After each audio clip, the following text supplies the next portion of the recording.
to Senior Voices. I'm your host, Maricela Ferguson. Thank you, thank you, thank you. Well, you know what, I'll tell you, people, well, even myself, I get up every morning, I watch the news and read my newspaper, and let me tell you what people are talking about. They're talking about these hundreds and hundreds and hundreds of seniors that are turning 65 every day. Some of them are retired, and some of them are looking for a place, a senior-friendly place to relocate. Thus, our topic for today, Rialto, the best place to retire. How's that sound?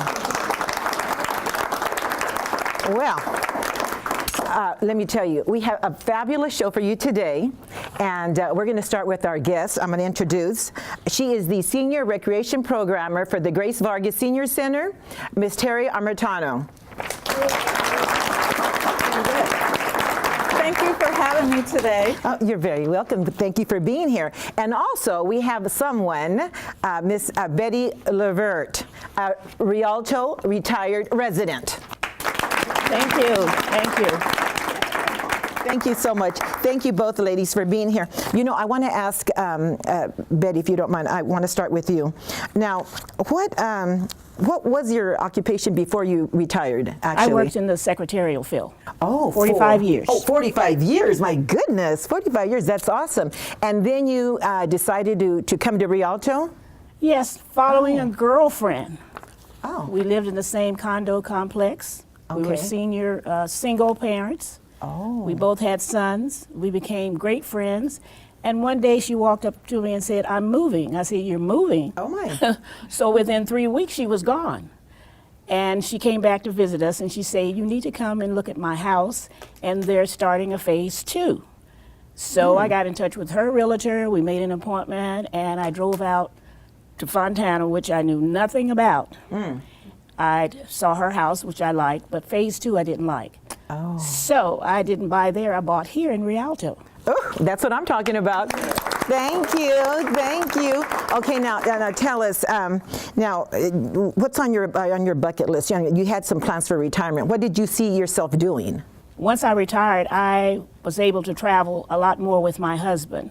Oh, okay. And I thought I would be able to sleep late and longer, which I never have. Oh my gosh. Okay, well, that may be a good thing. Now, Terry, I wanted to ask you, how long have you been working at the Senior Center? I'm proud to say that I've been here since the very beginning when we opened in September of 2003. And I am the original and the only one from that group that started the facility. When I first started here, I was part-time, and now for the last 6 years, I've been the supervisor of the facility. So I came a long way with the facility. Everyone else is long gone. Okay, well, good for them. They're in a better place, I'm sure. But tell us, and you know what, this is for Betty and all of our viewers, why is this the perfect place for retired seniors to visit? Because we have a wide variety of activities for the seniors to do, and there's something for everyone. So you can find something. Some of the seniors come for just one special thing to do, or a lot of them, they come because this is their home away from home. Yeah, because Betty wants to sleep in. We're not going to let Betty sleep in. And I understand that you guys have La Loteria, okay? Yes. That is one of our most popular things right now is the Loteria. They love to play that. And our other popular things here, because our seniors are so active, they love our Sit and Fit exercise class that's free for seniors 55 and older. We have a Zumba class that's free for seniors 55 and older. Did you say free? Free. Oh my God, one of my favorite seniors words. 55 and older. We try to do, well, actually, the majority of our activities are free.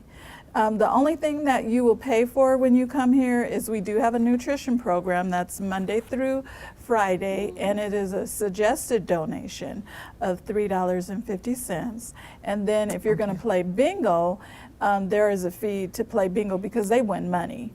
But everything else is pretty much free for our seniors. So tell us one more time, now, where is the Grace Vargas Senior Center? Where is it located? We're located at 1411 South Riverside Avenue, and we're right across the street from the new Walmart shopping center. We're here Monday through Thursday from 8 to 5 and Friday from 8 to 4. Also, I heard, I mean, and this is like huge for the senior centers, okay? Because, you know, we're not like real tech savvy, you know. Anyway, that's the rumor, right? I understand we're now, you know, doing the social media. Oh, yes, we're trying to do it big here. We have a Grace Wow. Vargas Facebook page. Yay. And you can also reach us at www.yourrialto.com. Excellent, excellent. Now, did she mention anything, Betty, did Terry mention anything that you might be interested in? Well, you know, I've volunteered to help out here.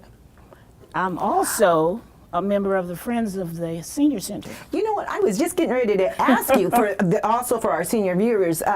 You know, what are some? You know, I've gone to several events here in Rialto, and I mean a gazillion of them. And everywhere I go, I do see you. What organizations are you involved in, for example? A lot. There's a lot for seniors, A right? lot. Yes.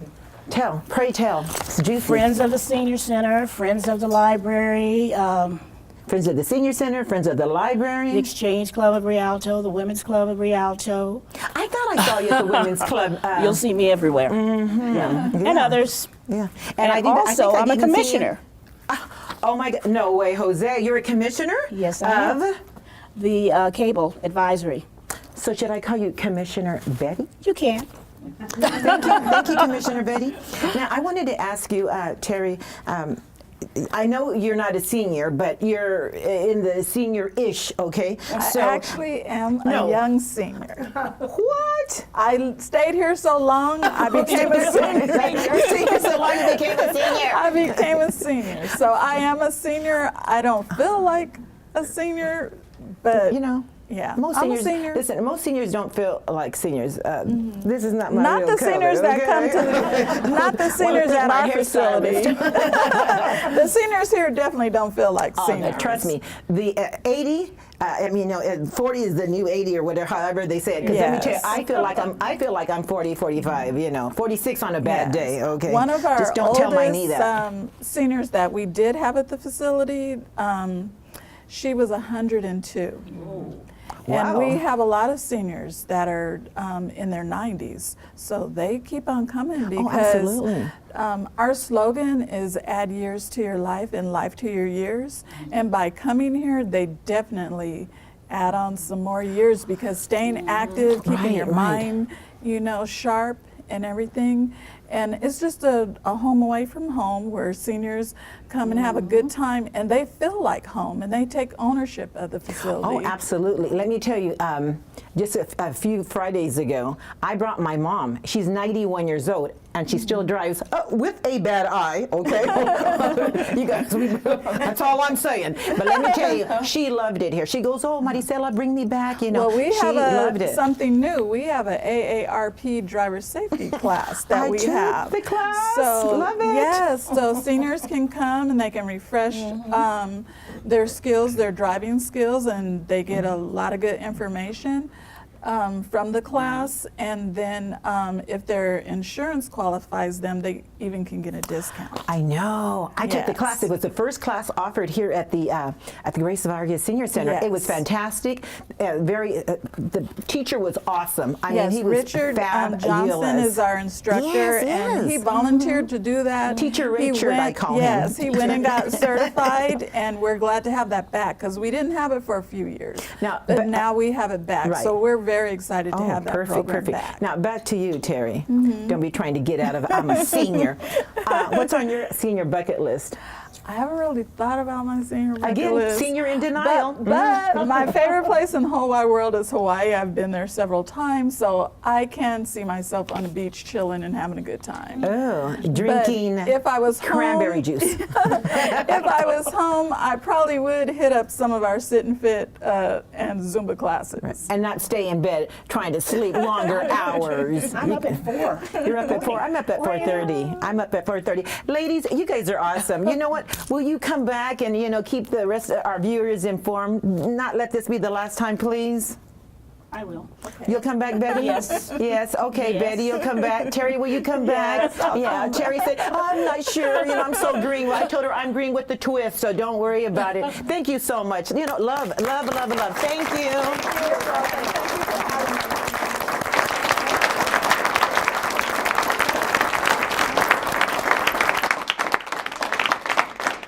When we come back, an exclusive interview with City Administrator Michael E. Story.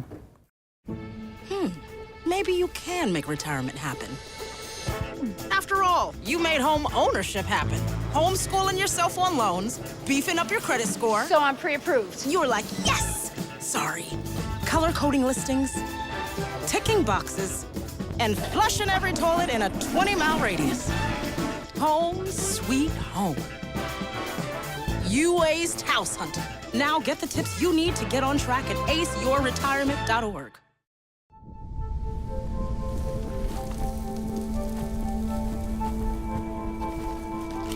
Eva Marie smoked 12,000 packs of cigarettes over 15 years. She quit, and now there's a new lung cancer screening that could save her life. You stopped smoking. Now start screening. No matter how much you smoked, early detection could save you. Talk to your doctor or learn more at savedbythescan.org.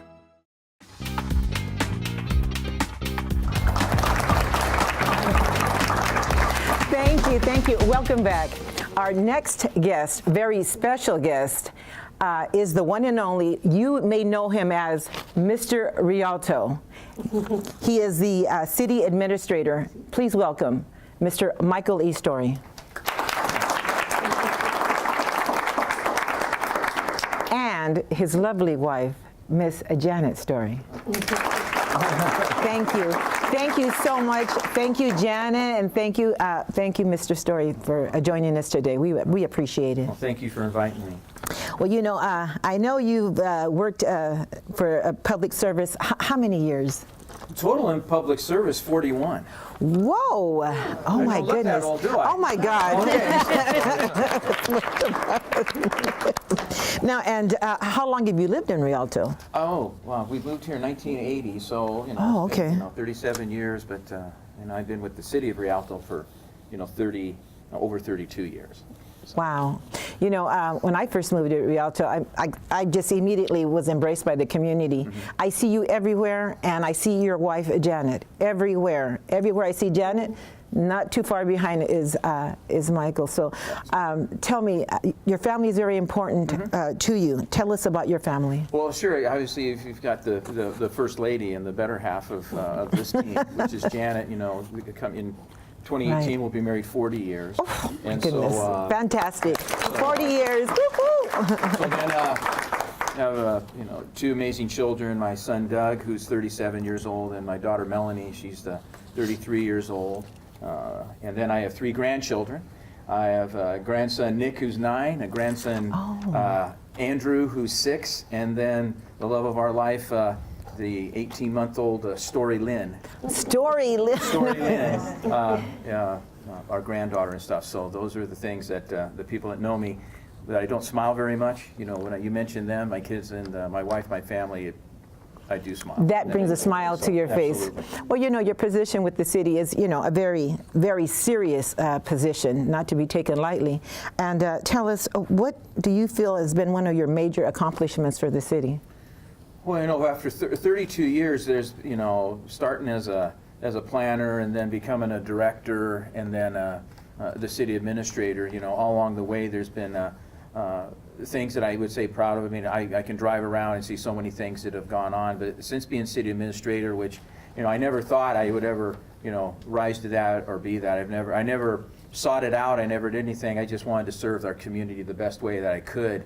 But the things that I'm proud of that I can say that at least the administrator that were accomplished is a shameless plug for when I came in, when we created the Rialto Progress magazine for the community. Before we didn't have a lot of, everything was kind of scattered all over the place, but now this is one place where all the activities, whether for seniors or for youth or everything's faith-based or service organizations, all come together. It's one place. It becomes it's our livelihood and what we look at there to find information that we print out 3 times a year. I brought that just as an idea, and our staff took it from there. You know, I created some monthly updates that all of our community can be part of now that hadn't been done before. We have community forums to engage the community. A lot more community events. I just would put ideas out, and I never got in the way of my staff to invent things. But the things I'm probably most proud of, that a lot of people know about, is the Institute of Progress.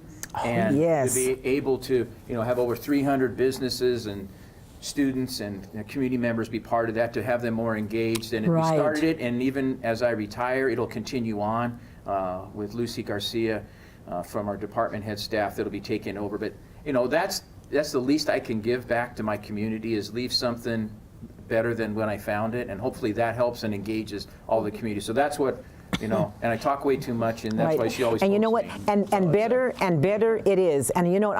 I for one, I'm very grateful. And you're right. The Rialto Progress Bulletin is such a great idea. How it was compiled, well organized, well thought out. Definitely, I don't know how you put it together so soon and so well, but it is really just a excellent project. I was going to ask you, Janet, if you don't mind. Your husband, Mike, always out and about. How do you keep your composure? How do you stay supportive? And how do you not lose your life? Well, we talked about it a lot when he was asked to be city administrator. We talked about it, and he said, I want you to be involved in what I do, and I'll let you know what I need you at and what not. And one of the things I did is get in the women's club so I could help there and be a part of the city. And I think it's worked really good. Sometimes I don't see him very much during the week because he's got meetings. But then we'll get together and we'll meet at a restaurant and have some time just to talk and that. So it's just the two of us. It's easy to have time with him. Exactly. And when the kids were. Exactly. And you know what? Now it's going to be kind of like a little second honeymoon, kind of like, with the retirement kicking in. Oh, I've seen Mr. Mike has got a little smiley on there. That's all I'm saying. Little blush. Sorry. little smile, little blush. Well, let me ask you, Mike, moving forward, what do you think the city of Rialto, what do you think is going to be one of their toughest challenges? Well, we're always going to, and whether I came in, how long I've worked there, finances are always going to be a challenge. Huge. Being able to find enough funds and revenue to be able to provide the services that their community needs, whether it's, senior centers, community centers, public safety, our ability to do things. So it's always, it's going to be a challenge, and it's one thing if you say, what I wish I could have fixed or done better, I wish I could have done, more to try and do it. I did the best I could. But there's always going to be some of those challenges, and that's not here at every city, and it's in life too. We all personally can struggle with finances, or we can struggle in business to do that. There's always going to be that press and that ability to do it. But the one thing that's different now is when you see that, the community understands the challenges, and they will get behind efforts, or they will always come together to be able to do it. That wasn't always that way. We can clearly say they see the needs and things, but that's always going to be a challenge. But you know what? Things aren't worth doing unless there's a challenge involved. Absolutely. So. Now, when I'm out in the community, people will ask me, well, Maricela, who's going to replace Mike? People are just worried to death, You obviously, tell the truth, shame the devil. You're a hard act to follow. What is the plan to replace you? Well, the people that know, I have had an assistant city administrator for a number of years, Rob Steele. He was the when I became city administrator, he became the development services director, and is my assistant too. He's, whenever you're in the room with him, he's the smartest man in the room. Oh, wow. And he will move on from there. That's the council's decision, at least on an interim basis, and then we'll determine at that point. He's been here 20 years. He brings the stability of the room, which is what the community needs, and that's what the employees need, and that's what the council needs to do that. So that's the best thing. But I can tell you this, Rob is a great person to follow me and stuff like that. I hope whenever it's him or they find a permanent one or whether they will find somebody better than me to do the job, because I've done my best. But I can assure you with this, you will not find a better first lady than her. They do not exist. I love that. That's okay. Is the check in the mail? I mean, because, you know. Okay. Well, and let me ask you this now. What do you think is going to be like the hostess with the mostest thing you're going to miss about your job? Well, I can tell you this, the thing that the best part about my job is working with people. Mm-hmm. The worst part about my job is working with people. Because So people are encouraging, uplifting, and helpful. People are discouraging, annoying, and whiners.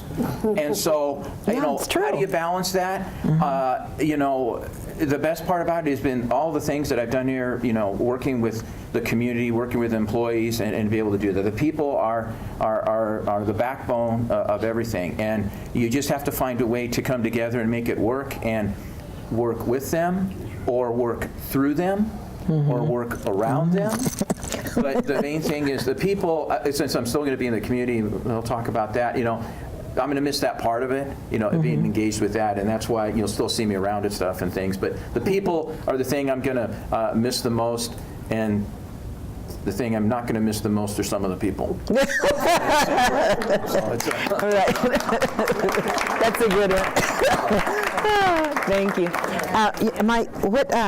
You know, there's a lot of young people, you know, heading off to the community colleges and considering social service, and they're considering careers in public service. Right. What advice would you give them?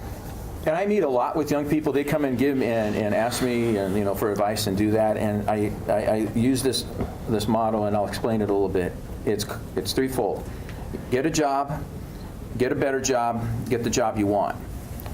And get a job, meaning, okay, you don't necessarily have to get paid to do it. If you volunteer, you intern to do it, you need to get the experience to do it. Internship. And if it's a job someplace else, education's very important, but if all you've done is academics and you've gone to school and everything, you haven't been tried in the workforce. That's right. We need to determine whether or not you can come to work on time, you can, finish a job, that you don't complain, and if you can do that, working at Starbucks, then you get a job, and then get a better job. That's right. And then finally get the job you want. That's how I battered my life. That's is, you know, I didn't start off in government. No, I didn't. So you get working at a dog grooming place, cleaning dog cages and stuff. You get a job, and then you work, and you volunteer, and you do it. So I always tell them, I go, go get a job, even if it doesn't get paid. Get a better job, and then eventually you can get the job you want to be able to do it. But show that you can work and are willing to work and are capable of working at any job, and that will show a lot to whoever you end up hiring you, whether it's at a city or a business or wherever it may be. So that's the advice I give to young people all the time. You know, I was going to ask you, well, now that you're heading for retirement, what are you going to be doing after? Well, I'm going to be, I live here, and I'm not moving. You know, I've been asked. All right, so he's staying, yay. I'm not leaving. I'll still Best place to retire. Yeah, I know. And I'll still be, around. You'll see me at special events. You'll see me around to do that. I am going to take a little sabbatical back from being involved a lot at City Hall and doing things, because I really need the person following me to find their way and be able to do without saying, where's Mike? Call Mike. Call Mike. We're not. We need to take a step back to do that. One thing I'm going to relish about having is not being on a schedule. You know, if I want to do something, I can go do it. Hey, can we count on you this? No. When can we count on you? Maybe in a week, maybe in 2. But you know what? The schedule is what I'm not gonna miss, and I'll do that. But I'll be around. I'll be at events to be able to do that. I'm very active at Sunrise Church here, and so I'm going to be working a lot more up there, helping that with their ministries and things up there to be able to do that. And then you'll see me around. You'll see me over down here at the Senior Center. I'll come into events or come into classes. See me over at the pool at aqua aerobics or something, and you can say hi. And as I continue to try and stay fit and try and do what I wanted, what I'm going to do. But I'll always have something to do. People that know me, I'm not a big. This is where Jan and I'm not a big traveler. People have found that about me. I rarely leave the county, much less the country. And so but there's so much to do here, because my opportunities that I've had in the past to leave here, and I said, you could make more money, you could have more prestige, and it's never been about that with me. It's always been about my hometown and the people that are here, the people, my church, the seniors, the community members, you know, the youth and everything to do that. That's always been the important part for both of our lives, and it'll still be that way, you know. I'm not going to move any place away. I'll still be here, but I'm going to stay engaged in the community, and you'll see me around, and I'm always only a phone call away, or, you know, one breakfast away or something like that. I'm one breakfast away. Well, you know, I want to say, Mr. Story, you know, on behalf of the community, but especially on behalf of the seniors, you know, we desperately needed some help, some financial assistance earlier in the year. And someone said, well, you know, reach out to Mike, tell the mayor, blah, you know. And we were able to make this a very special trip because you aggressively looked at and sought and found the funds. And I know that the seniors, are there any seniors in the audience? The seniors, we appreciate you. We embrace you. We're going to miss you, but also we know we can come to you. I want to say thank you, Mr. Story, for your efforts, for your commitment, and we truly value your leadership. And I'm looking forward to you coming back. And Janet, you giving me a report. And tell me, I want you to say, Marcella, we've gotten on the road, girl. It wasn't easy, but we got Mike in the van, an excursion. You know, the city does it all the time. Thank you so much. Thank you for coming. Thank you so much. Thank you. Thank you so much. Thank you. Thank you. Thank you for joining us. Until the next time for Senior Voices, I'm your host, Maricela Ferguson.